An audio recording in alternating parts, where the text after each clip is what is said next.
Hello students, मैं Annapurna Jha, degree college Manoharpur, department of history. मैं इस क्लास में सेमेस्टर 5 CC12 में झारखंड के इतिहास के संबंध में पाषाण काल से लौह युग तक के प्रागैतिहासिक सांस्कृतिक विकास की चर्चा करूंगी। इतिहासकारों के अनुसार झारखंड में पूरा पाषाण काल का समय 1 लाख से 13,000 वर्ष पूर्व तक था। उस समय तक यह क्षेत्र मानव विहीन था, जिसका उल्लेख हजारीबाग गजेटियर में मिलता है। प्रारंभिक पत्थरों के औजारों के विश्लेषण से यह ज्ञात होता है कि इस क्षेत्र में संभवतः प्रारंभिक मानवों का निवास था, जो गुफाओं में रहते थे। उस समय के पत्थर के औजार आकार में तथा आकृति में भद्दे और भारी भरकम हैं। ऐसे हथियार सिंहभूम, हजारीबाग, दामोदर नदी घाटी में पाए गए हैं। उस समय यह क्षेत्र जंगलों से भरा हुआ था। लोग जानवरों के डर से समूहों में रहते थे और उनका जीवन पूरी तरह से आखेट पर निर्भर था। उस समय के लोग कौन थे और उनकी पृष्ठभूमि क्या थी, इस संबंध में अधिक जानकारी उपलब्ध नहीं है। आधुनिक समय में जो जनजाति इस क्षेत्र में रह रही है, वह मूलतः प्रवास के क्रम में यहाँ आकर बसी है। इसकी जानकारी उनकी लोक कथाओं में ही मिलती है। 13,000 वर्ष पूर्व यहाँ उत्तर पाषाण सभ्यता का समय था। उस समय लोग गुफाओं से बाहर आकर पत्तियों, डालियों, शाखाओं और जानवरों के खालों की मदद से अस्थायी निवास बनाकर रहने का प्रयास कर रहे थे, पर उस समय के निवास स्थान से जुड़े कोई भी अवशेष प्राप्त नहीं हुए। सबसे प्राचीन निवास स्थान का प्रमाण असुरगढ़ के अवशेष हैं, जो धातु युग से संबंधित हैं। झारखंड में मध्य युग का प्रारंभ 12,000 से 8,000 ईस्वी वर्ष पूर्व का है। हथियारों का निर्माण पत्थरों और जानवरों की हड्डियों से किया जाता था। जीवन मुख्यतः शिकार पर निर्भर था। लोग जंगली जानवरों के मांस और कंदमूल खाकर जीवन व्यतीत करते थे। 8,000 वर्ष पूर्व से 6,000 वर्ष पूर्व तक का समय झारखंड में नवपाषाणकालीन सभ्यता का था। कुछ इतिहासकारों के अनुसार नवपाषाणकालीन सांस्कृतिक समय 1500 ईसा पूर्व माना जाता है। संभवतः इस सभ्यता का प्रभाव झारखंड में लंबे समय तक रहा। पूरा पाषाण काल में यहाँ के लोग आग से परिचित हो चुके थे। इस क्षेत्र में ग्रामीण जीवन की प्रारंभिक अवस्था की शुरुआत इसी काल में हुई। यहाँ चिकने पॉलिशदार हथियार पत्थर के औजार प्राप्त हुए हैं। 1870 ईस्वी में बुरहादी गांव में पत्थर का एक स्लेट प्राप्त हुआ था। S.C. राय ने अपनी पुस्तक मुंडा एंड देयर कंट्री में दावा किया है कि उन्हें स्लेटी पत्थर की छेनी, गुरुहातु में क्वार्ट्ज पत्थर की पॉलिश की हुई छेनी मिली थी। चाईबासा की रोरो नदी घाटी में 1868 ईस्वी में कप्तान बीजिंग को नवपाषाणकालीन उपकरण मिले, जिनमें पत्थर के चाकुओं की बहुतायत थी। नवपाषाण काल में पत्थर के औजारों के साथ साथ जानवरों की हड्डियों के भी हथियार मिले हैं। पत्थर के औजारों पर लकड़ी का बेंत लगाकर उसे अधिक धारदार बनाने की कला मध्य पाषाण काल से ही शुरू हो चुकी थी। नवपाषाण काल के औजार एवं हथियार पूरा पाषाण काल के हथियारों की तुलना में अधिक नुकीले और घातक हैं। इस समय के हथियार मुख्यतः क्वार्ट्ज पत्थर के बने हैं। झारखंड में ताम्रपाषाण संस्कृति के सबूत कहीं कहीं मिलते हैं। इस सभ्यता का मुख्य केंद्र सिंहभूम, मानभूम एवं आसपास का क्षेत्र था, लेकिन उस काल की बस्तियों के अवशेषों का अभाव है।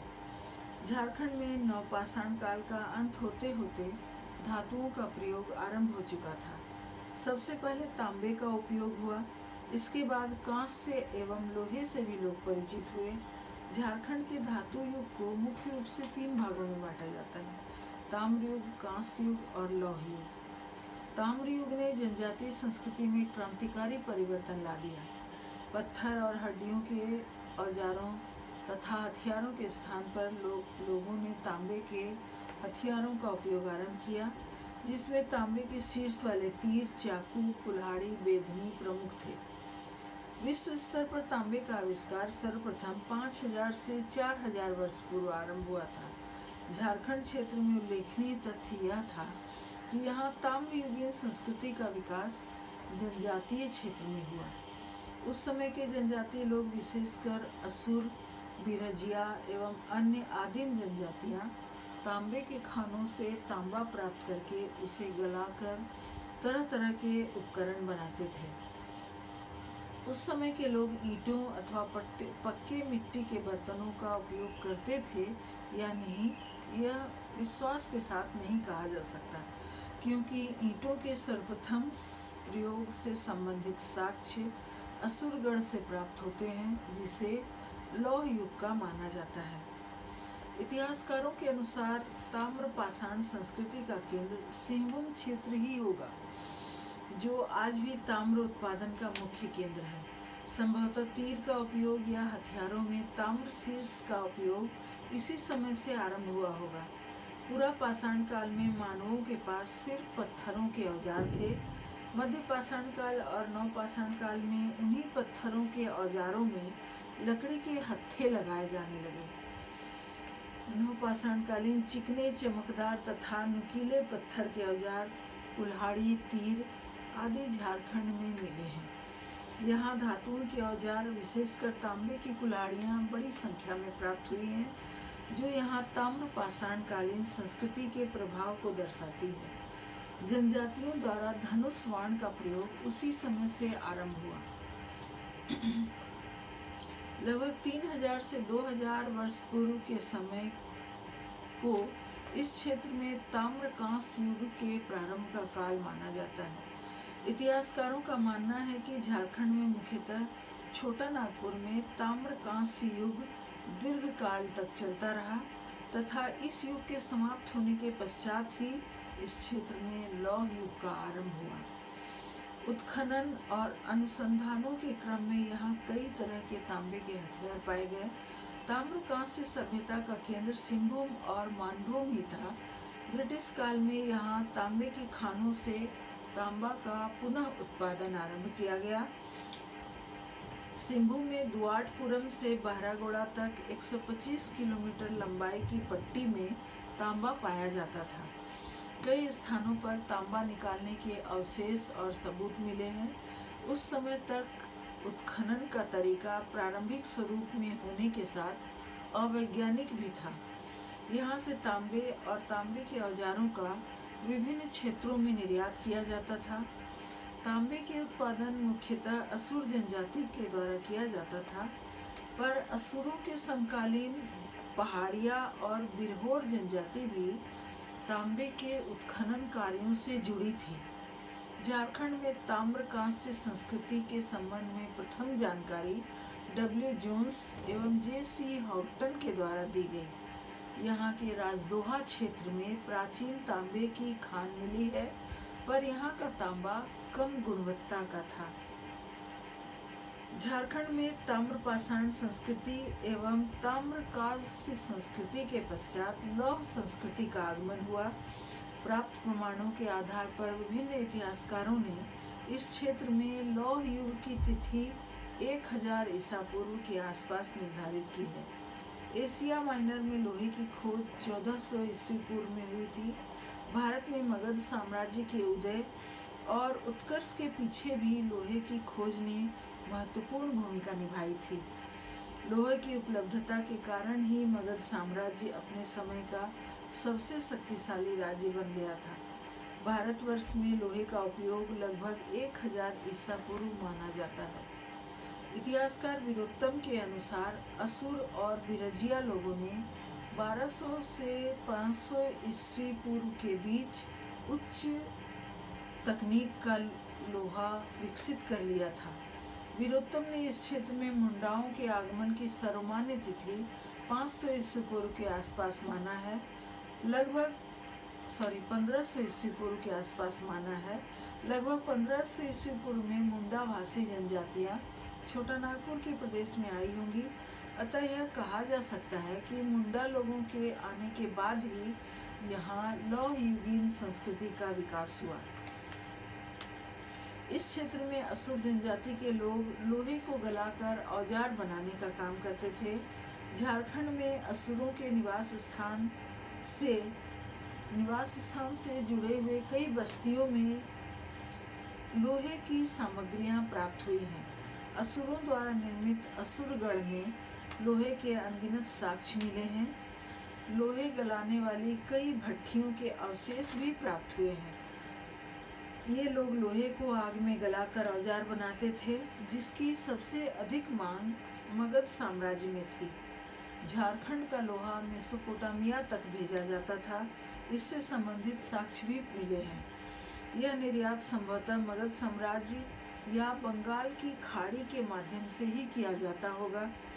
विश्व प्रसिद्ध दमिश्क तलवार, जिसे सुलेमानी तलवार भी कहा जाता है, उसका निर्माण यहीं के लोहे से किया जाता था। इस लोहे में जंग नहीं लगता था। लौह युग के आगमन तक अधिकांश जनजातियां इस क्षेत्र में बस चुकी थी। सिंधु घाटी के लोग भी टीन का आयात झारखंड के हजारीबाग क्षेत्र से ही करते थे। मुंडा एवं देयर कंट्री के लेखक प्रसिद्ध मानव शास्त्री S.C. राय ने मुंडा लोगों का झारखंड में प्रवेश 600 ईसा पूर्व माना है। इस आधार पर असुरों का निवास इस क्षेत्र में 1000 ईसा पूर्व में रहा होगा, जो संपूर्ण भारत के लौह संस्कृति का समकालीन है। असुरों की बस्तियां काफी पुरानी हैं तथा वहां पाए गए लोहे के अवशेषों के परीक्षण से पता चलता है कि झारखंड के लोग लोहे का उपयोग लगभग 2500 ईस्वी पूर्व के आसपास ही सीख चुके थे। पूरा पाषाण काल से लौह युग तक झारखंड के लगभग सभी मुख्य जनजातियों ने अपना स्थायी और स्थायी निवास यहाँ बना लिया था। 2500 ईस्वी पूर्व से 1000 ईस्वी पूर्व तक जनजातियों द्वारा कृषि कार्य का आरंभ किए जाने के पश्चात स्थायी निवास और बस्तियों का निर्माण होने लगा था। उस समय लोग मुख्य रूप से शिकार, कृषि एवं पशुपालन की मिश्रित व्यवस्था को अपना रहे थे। धातुओं के प्रयोग से उनके हथियार अधिक मजबूत, दृढ़ और घातक हो चुके थे। धातुओं के प्रयोग से एक और उन्हें जंगलों को साफ करने में मदद मिलती थी, तो दूसरी ओर जंगली जानवरों के शिकार और अपने शत्रुओं से रक्षा करने में भी सहायता मिलती थी। जनजातीय समाज प्रारंभिक अवस्था में था, जो प्राकृतिक परिवेशों और जलवायु से प्रभावित था और धीरे धीरे एकाकी सभ्यता के रूप में विकास कर रहा था। उस समय के जनजातीय समाज के धर्म और धार्मिक क्रियाकलापों के संबंध में अधिक जानकारी नहीं मिलती, पर इतना स्पष्ट है कि लोग प्रकृति पूजक थे। प्रकृति के सभी स्वरूप की वे आराधना करते थे।